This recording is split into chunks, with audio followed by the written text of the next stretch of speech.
ਵੈਸੇ ਮੈਂ ਤੇਰੀ ਗੱਲਾਂ ਬੜੀਆਂ ਸੁਣੀਆਂ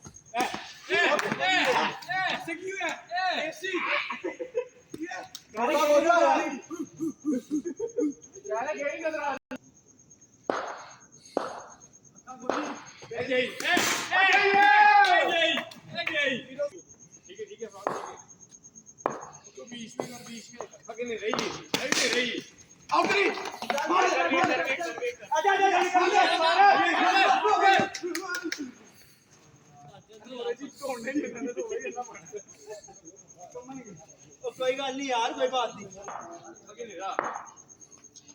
रही गई